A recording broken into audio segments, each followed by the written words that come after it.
Letter to God by G L. Fuentes. अभी तक हमने पढ़ा था कि किस तरह से लैंचो अपनी फील्ड को ग्रो करके बारिश का इंतज़ार कर रहा है और वो बारिश को देखकर बहुत खुश हो रहा है।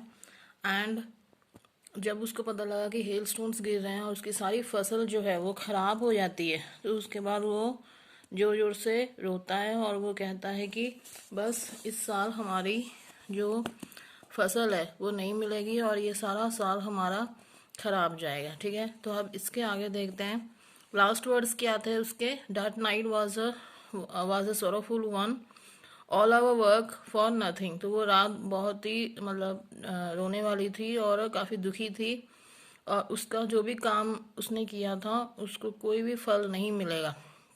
There no one who can help us. तो वो कह रहा है बड़ा दुखी होकर कि अब यहाँ पे कोई नहीं है जो हमारी मदद कर सकता है। We all go hungry this year, और हम सारे भूख से मर जाएंगे। ठीक है, तो इसके बाद हम देखते हैं आगे। But in the hearts of all who lived in that solitary case in used in the middle of the valley, there was a single hope, help from God. तो वहाँ पे जितने भी लोग रहते थे उन सबके पास एक ही होप थी। वो क्या होप थी? That the help from God. Don't be so upset even though this seems like total loss. Remember, no one dies of hunger. तो वो ये कह रहा है, अपने मन में बहला रहा है कि कोई भी हंगर से नहीं मरता है, तुम दुखी मत हो इतना लॉस होने के बाद, क्योंकि यहाँ पे भूख से आज तक किसी की मौत नहीं हुई है। That's what they say, no one dies of hunger. All through the night, Lancho thought only of one hope, the help of God, whose eyes, as he had been instructed, see everything, even what is deep in one's conscience.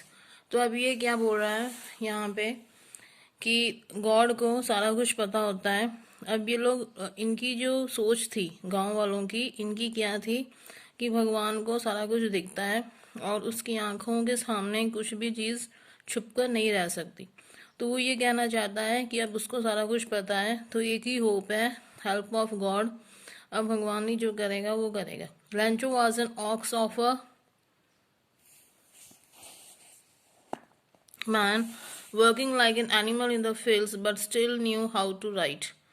तो अब यहाँ पे हम उसको एक comparison की हुई है, किसके साथ? ऑक्स के साथ। किसको? लैंचो की। मीन्स यहाँ पे ये बताया गया है कि लैंचो एक ऑक्स की तरह, एक जो ऑक्स होता है फील्ड में काम करता रहता है हमेशा हमेशा सारा साल, और उसके बाद उसकी काम ही फील्ड तक ही रह जाता है। तो वही बताया गया है कि लैंचो भी एक ऑक्स के जैसे सारा टाइम एक मीन्स इलिटरेट लोगों की तरह, गांव वाले की तरह सारा साल सिर्फ खेत में काम करता रहता है। बट वहाँ पे ये भी लिखा है कि उसको थोड़ा सा लिखना पढ़ना भी आता था, इसलिए हम उसको इलिटरेट नहीं कह सकते। मीन्स वो एक गरीब किसान था, किसान के जैसे गांव में रहता था, बट उसको पढ़ना लिखना भी आता था।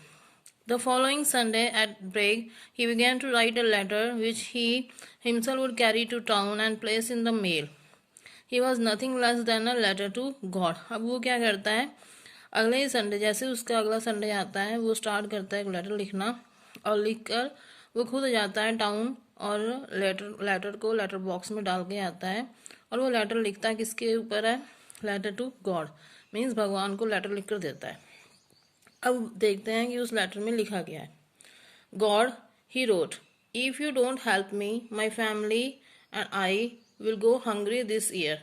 तो उसने क्या लिखा है कि अगर तुम इस साल हमारी हेल्प नहीं करोगे तो मैं और मेरी फैमिली भूख के मारे बुरी हालत में आ जाएगी।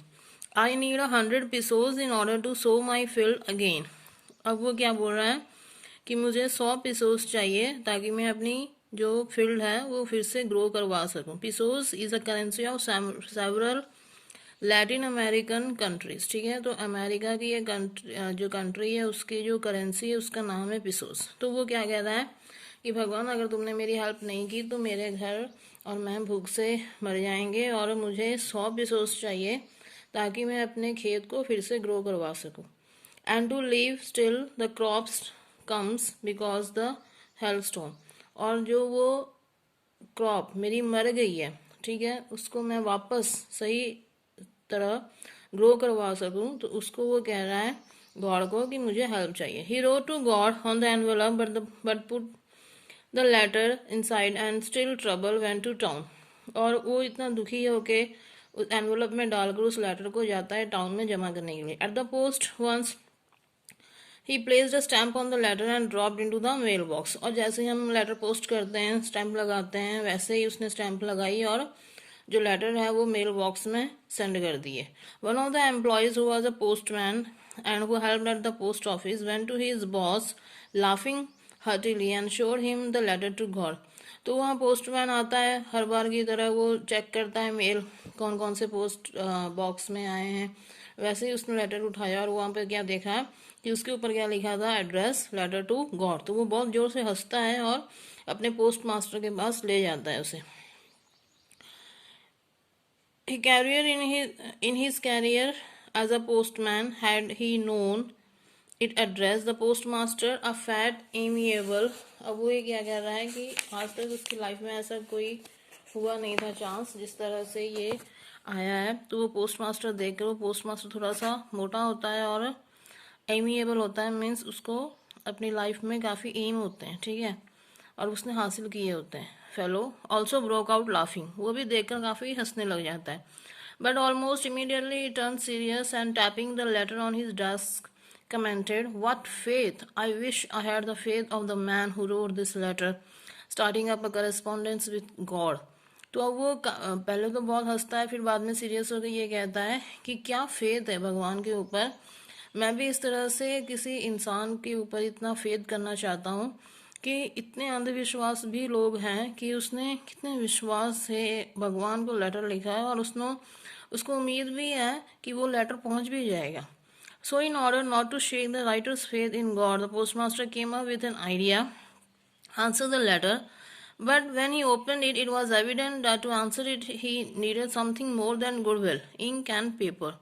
तो अब उसको ऐसा आइडिया आता है कि मैं उस ओल्ड मैन की मीन्स मैं उस लंचो की हेल्प करूं। तो उसने क्या किया, वो लेटर खोल के देखता है, उसको लगा कि मैं इसके बदले में लेटर खुद लिखकर उसको दे दूंगा। तो उसने उसको देखा तो क्या पता लगा है कि सिर्फ इंक और पेपर को छोड़कर उसने कुछ ज़्यादा मांगा हुआ है। But he stuck to his resolution.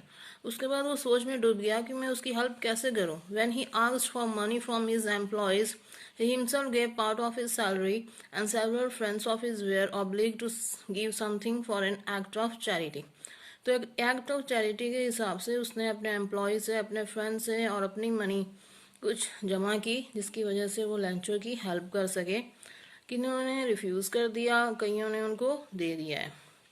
It was impossible for him to gather together the 100 pesos। तो अब उसके पास तो इतना पैसा नहीं था कि वो 100 pesos इकट्ठा कर सके। So he was able to send the farmer only little more than half. He put the money in an envelope address to Lencho and right and with it a letter containing only a single word as a signature God. तब वो means 100 pesos तो इकट्ठा नहीं कर सका, but 100 pesos को थोड़ा सा आधे से थोड़ा ज़्यादा इकट्ठा कर लिया। मीन्स उसने 70 pesos इकट्ठे किए हैं और उसने उसको एनवलप में डालकर ऊपर जो सिग्नेचर लिखा है उसमें सिर्फ गॉड लिखा है और कुछ नहीं मेंशन किया। Then the following Sunday Lencho came a bit earlier than usual to ask if there was a letter for him. तो अगले दिन लैंचो को बहुत विश्वास होता है कि गॉड उसकी हेल्प करेगा, वो कभी उसको मीन्स निराशा नहीं होने देगा। तो वो क्या करता है, लैंचो जल्दी जैसे ही संडे आता है वो चला जाता है पोस्ट ऑफिस देखने के लिए कि उसका कोई लेटर आया है या नहीं। तो वहाँ पे वो क्या देखता है, it was the postman himself who handed the letter to him while the postmaster experiencing the contentment of a man who has performed a good deed looked on from his office. तो अब वो post master जो होता है वो काफ़ी खुश होता है देखकर कि किस तरह से उसके वर्कर्स ने उसकी हेल्प की और इतना बड़ा काम किया है एक गरीब किसान की हेल्प करते वक्त। लैंचो showed not the slightest surprise on seeing the money. और लैंचो मीन्स बिल्कुल भी सरप्राइज नहीं होता ये देखकर कि भगवान की तरफ से कैसे पैसे आ जाते हैं, और वो काफ़ी कॉन्फिडेंस के साथ खोलता है envelope. But he become angry when he counted the money. But जब वो काउंट करता है तो बड़े गुस्से में आ जाता है। God couldn't have made a mistake, nor could he have denied Lancho what he had requested. तो अब उसको क्या लग रहा है कि गॉड कभी गलती नहीं कर सकता और ना ही वो कभी लैंचो को दुखी कर सकता है, उसकी पूरी रिक्वेस्ट को वो फुलफिल करेगा। Immediately Lencho went up to the window to ask for paper and ink, और तभी वो चला जाता है पेपर और इंक लेने के लिए। On the public writing table he started to write with much wrinkling of his brow caused by the effort he had to make to express his ideas। उसके बाद वो आंखें मल के अपने आईब्रोज को मलते हुए लेटर लिखना स्टार्ट कर देता है कि उसकी जो उम्मीद थी उस पर किस तरह से पानी फिर गया है। When he finished he went to the window to buy a stamp which he licked and then affixed to the envelope with a blow of his fist। तो अब वो मीन्स अपने थुक के साथ, ठीक है, वैसे ही स्टैंप लगाकर एनवलप पे रख देता है और एक नया लेटर लिखता है जिसमें वो ये बताता है कि गॉड ने सिर्फ 70 पीसेस दिए हैं, ऐसे नहीं हो सकता, गॉड मेरे साथ धोखा नहीं कर सकता है। The moment the letter fell into the mail box the postmaster went to open it, और जैसे ही वो मेल बॉक्स में डाल कर लेटर चला जाता है लैंचो, वैसे ही वो पोस्टमास्टर फिर से जाता है देखने के लिए कि अब क्या लिखा है। It said, God of the money that I asked, only 70 pesos reached me। तो जितना मैंने पूछा था आपसे पैसा, उसमें से सिर्फ जो 70 pesos है वही मेरे पास आए, बाकी कहाँ गए। Send me the left since I need it very much, but don't send it to the through the mail because the post office employees are a bunch of crooks, लंचो। तो अब वो क्या बोलता है कि मेल के जरिए मुझे लेटर मत सेंड करना क्योंकि जो पोस्ट ऑफिस के वर्कर हैं वो बंच ऑफ क्रूक्स की तरह हैं। यहाँ पर भी उसने एक मेटाफर यूज किया है कि वो काफी चालाक हैं, और किस तरह से हैं कि उन्होंने उसके 30 पिसोस जो हैं वो खत्म कर दिए हैं और सिर्फ 70 पिसोस रखे हैं। मीन्स उसको एक अंधविश्वास एक गॉड के ऊपर है, एक ऐसे चीज के ऊपर जो उसने कभी देखा नहीं, और इंसान के ऊपर बिल्कुल भी एक उसके ऊपर फेथ नहीं है।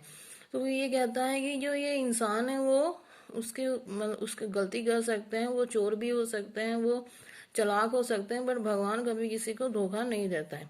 तो इस तरह से एक आयरॉनिकल सेंटेंस भी बन रहा है यहाँ पे। मीन्स एक जो लास्ट पैराग्राफ है, जो लास्ट उसका आ रहा है स्टोरी का, वो बिल्कुल ऑपोजिट होता है। मीन्स स्टार्टिंग में उसको इतना फेथ होता है गॉड पर, और बाद में क्या आता है कि उसको फेथ सिर्फ गॉड पर ही होता है, बट इंसान पर कोई फेथ नहीं होता। उसको ऐसा लग रहा है कि इंसान एक चालाक है और उसने उसके सारे पैसे जो हैं ले लिए हैं। तो वो फिर से लेटर लिखता है कि मुझे जो बाकी 70 पिसोस से जो बाकी रहते हैं 30 पिसोस, वो भी जल्दी से भेज दो। और वो भेजना कैसे, मेल के थ्रू मत भेजना, डायरेक्ट भेजना, अदरवाइज ये पोस्टमास्टर फिर से खा लेगा।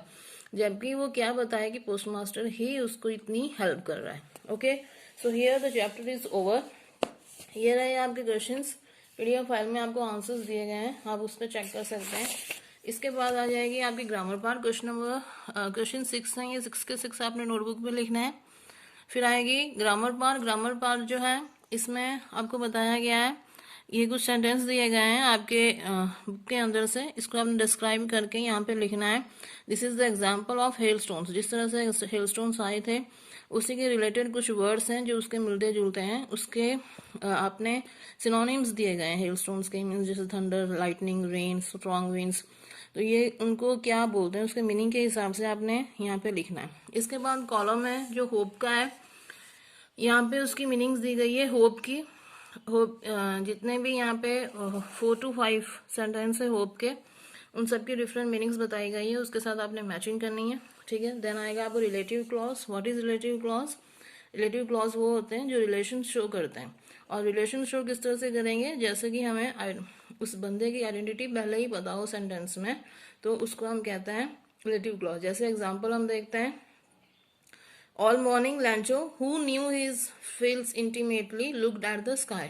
अब यहाँ पे who knew his feels intimately, ये जो है ये क्लॉज लगाया गया है, और क्लॉज के सामने बताया किसके बारे में गया है, लैंचो के बारे में। तो यहाँ पे हम उस पर्सन की आइडेंटिटी हमें पता ही है कि ये जो सेंटेंस है ये लैंचो के ऊपर है, तो इस तरह से हमें इसको रिलेटिव क्लॉज बोलते हैं। रिलेटिव क्लॉज जो है उसको हम हु, हुम, हुज, विच के साथ यूज करते हैं। यहाँ पे कुछ सेंटेंस दिए गए हैं, इसको आपने रिलेटिव क्लॉज बना के इसको लिखना है। ठीक है, इसके बाद आएंगे आपके यूजिंग नेगेटिव्स फॉर एम्फासिस। अब यहाँ पे कुछ एम्फेसिस दिए गए हैं, उसके कुछ सेंटेंस दिए गए हैं, उसका नेगेटिव फॉर्म बताना है।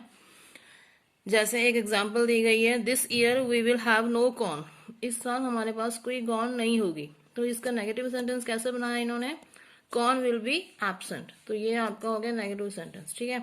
उसी तरह से यहाँ पे कुछ क्वेश्चंस हैं, इसके आपने नेगेटिव सेंटेंस बनाना है, फाइन। देन आ जाएगी आपका मेटाफर। मेटाफर जैसे मैंने आपको बता दिया है, ये आपने जो टेबल है ये आपने कंप्लीट करना है, ठीक है। यहाँ पे मेटाफर कौन सा यूज किया गया, रेन ड्रॉप्स के ऊपर, हेलस्टोन्स के ऊपर, लोकस्ट और डिफरेंट ऑब्जेक्ट्स के ऊपर, और उसको क्वालिटी क्या बताई गई है, किस चीज के ऊपर इसको यूज किया गया, ये आपने इस बॉक्स के अंदर लिखना है, ठीक है। सो हियर ये जो बुक पार्ट है ये आपने बुक पे करना है, और क्वेश्चन आंसर जो थिंकिंग अबाउट टेक्स्ट था ये वाले, ये क्वेश्चन आंसर 6 क्वेश्चन आंसर आपने अपने नोटबुक में लिखना है, ठीक है। So here your chapter is over, thank you.